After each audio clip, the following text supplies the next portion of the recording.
And welcome to Business Line Radio. I'm Josh St. George. Price of gold is going through the roof. People are buying it like crazy, but for some reason, some people think that President Barack Obama is going to confiscate gold as a way of helping the dollar. Where are people getting this information and why? To answer this and other questions, I would like to introduce to you Mr. John Cioffoletti. Mr. Cioffoletti is the CIO of Royal Sovereign Bullion Group, daily host of the Royal Sovereign Bullion Report, which is heard nationally on WSBR Money Talk Radio. He's a precious metals historian and economics trend forecaster, and not only thinks highly of gold, but for 10 years has been a huge advocate for silver. How you doing, John? I'm doing very well. Thanks for having me. Price of gold's going through the roof, and now silver's starting to move, and somehow the talk is that President Barack Obama is going to confiscate gold. How would you respond to that? Well, first off, John, it's actually been silver that's leading the way, and it's been gold that has been lagging behind. You know, gold gets all the attention in the media because of its $1,400 an ounce price, but if you take the last 10 years, silver has easily outperformed gold year in, year out. As far as gold confiscation, I just think it's ridiculous. Gold nor silver will never be confiscated in this country, and for that matter, it never was. Gold was not confiscated back in 1933. It was nationalized, which is a very big difference. You know, the definition of the word confiscation is when you take something from someone and you give them nothing back in return, and that's not what happened in 33. The individuals that did turn in their gold to the federal banks, at the very least, they did get paper dollars back in return. And for some reason, as you are representing precious metals, people are coming up to you saying, well, how are they phrasing the question? Is Barack Obama going to confiscate the gold or something? I wonder, what is making them think that way? Well, it comes from the numismatic dealers. It comes from those who sell rare coins and collectibles. They're feeding it into the heads of the American public.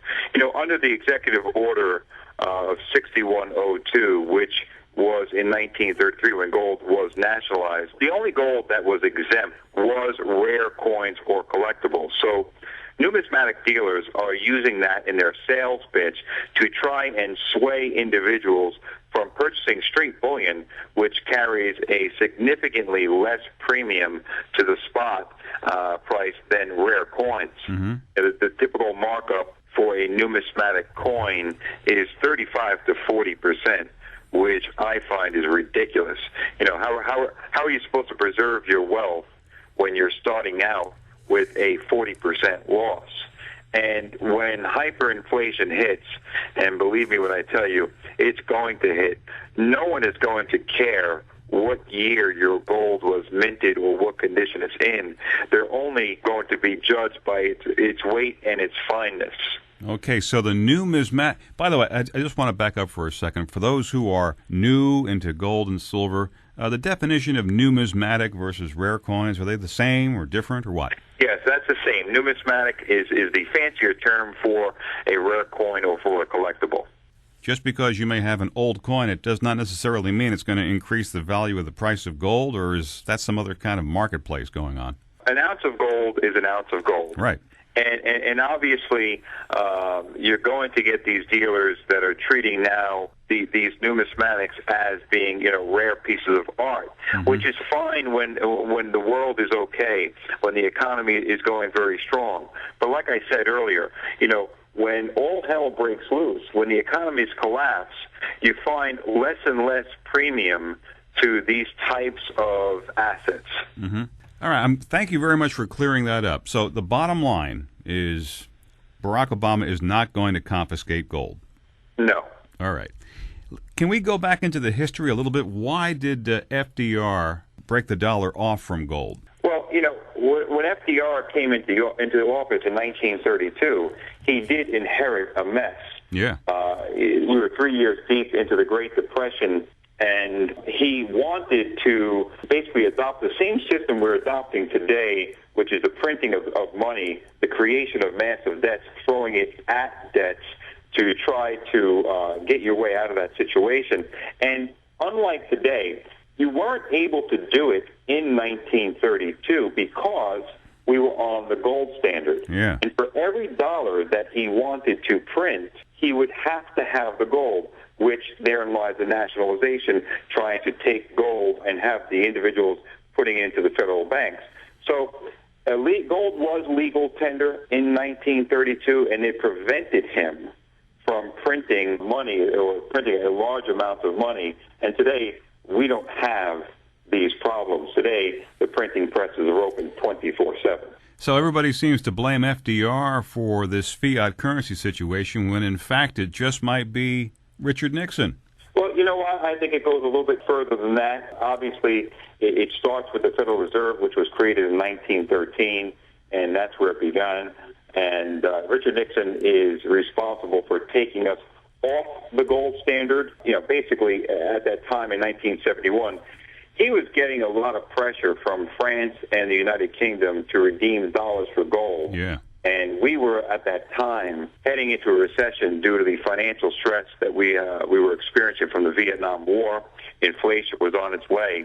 And basically, he decided that the gold that we had in reserves was more valuable to this country than fiat dollars. Mm-hmm. And that really was the end of the gold standard. And then Jimmy Carter made it legal to own gold personally once again. Am I correct on that? Actually, December 31st, 1974, Gerald Ford lifted the ban what do you know? To own gold legally. Yes, from 1933 to 74, gold bullion was illegal to own in this country, but it was actually Gerald Ford who lifted that ban. That's amazing that gold was actually illegal. I don't think a lot of people remember that or know that. Do you find that to be true in your dealings with people? Yeah, not many people know that, but it should always, John, pose the question: why? Yeah, why? Why was it illegal? It shows you the true value, the store of value that gold has. Well, now it's legal. Now it's doing quite well. We have gold breaking all kinds of records, and now silver's starting to move, isn't it? Yeah, silver has moved very well over the past 2 years, up 93% last year. This year, already up over 20%, and that's going to continue. People don't realize how vital silver is to our modern-day lives. I say it all the time. Gold is wonderful. I do think gold is going higher. It is a tremendous store of value. Over 132 central banks own it, so it is a wonderful hedge to the fiat world. But in the end, is gold really a necessity? And the answer is no. It's not a necessity to our lives. But how many people realize that if we were to take silver out of the equation of life, if I were to tell you tomorrow there is no more silver, we would go back to the Stone Age within 24 hours. And the reason that is because electricity is not possible without silver. And the only other metals that could conduct electricity and heat as well as silver can don't even come close to making up the need on a monthly basis. And for example, we mine approximately 85 million ounces a month of silver throughout the world, and close to half of that goes just for industrial uses. Well, if you look at metals that can possibly replace silver, okay, like rhodium, iridium, maybe platinum and palladium, well, less than 15 million ounces a year come out of the ground, whereas the industrial demand is well over 50 million ounces a month. So silver is absolutely vital to our lives. Yeah, it's in all the technology that we're using. It's in the computer that you're listening to this program on right now. It has a much more use item than gold does. Absolutely. And also, though, and don't ever forget that silver is money. It always has been. It always will be. There's never been an asset in this world that has been used more as money than silver. Before there was a gold standard, there was a silver standard, and I don't think many people realize that. You speak to many investors who are adding gold and silver and precious metals to their portfolio, and do you find that they approach the subject matter like buying a stock? Should you treat gold and silver the same way as buying a stock? No, you shouldn't. No, you definitely should not, because for as high as I feel that silver and gold will both appreciate appreciate over the next 3 to 5 years. That should not be your reason for buying it.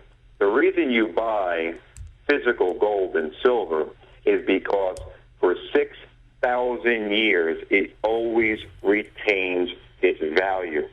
That's why you buy it. You have life insurance. I'm sure you have health insurance. Well, physical bullion is wealth insurance. So every individual should have a portion of their assets that are immediately liquid, that are tangible, and that they have on their person. And whether that's 5% or 20% depends on your level of comfort. But no, you should not view purchasing physical bullion the same way you do as purchasing an equity. If someone wants to buy gold and silver, what type of financial position should they be in? I get asked that question all the time in reference to gold. People, will always tell me, well, gold's too high. It's $1,400 an ounce. I don't have that kind of money. And my immediate response back is, what's your alternatives? Leaving it in the bank? Mm-hmm. You've had over 540 banks close their doors in the past 3 years. Right. You're going to put it into a treasury or a CD? The government's bankrupt. The stock markets are artificially inflated. There's no reason why it should be trading even near 12,000. So what's your alternatives? Whether it's $1,000 or $10 million, everyone should seek the safety of physical gold and silver. Since this radio segment opened up about President Obama, what would you say to the president about gold or silver? If you had his ear, sitting right in front of him and say, President Obama, listen, go. You know what, John? I'd probably ask him a few questions. All right. And after I did that, I'd thank him for making my case for me. In 2 years, this administration has added more to the national debt than 100 previous Congresses combined. So it's his dilution of the dollar that has begun the remonetization process for both gold and silver.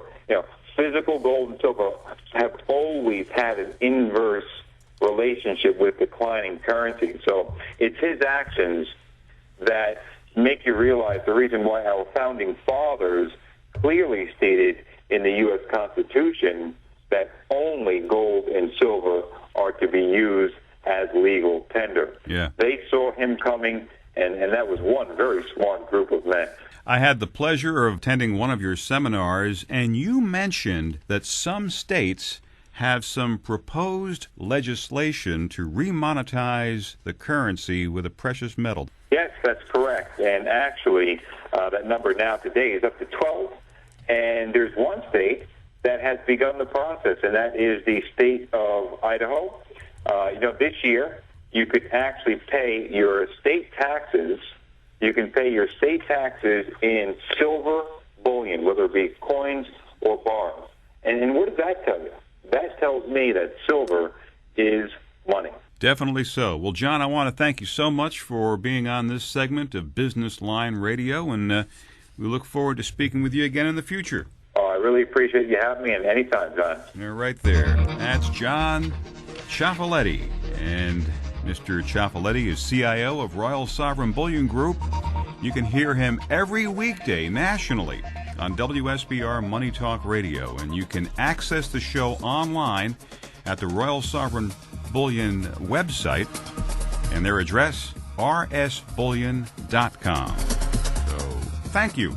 Thank you very much for stopping by and clicking on Business Line Radio, service of St. George Productions. I'm John St. George, and you take care.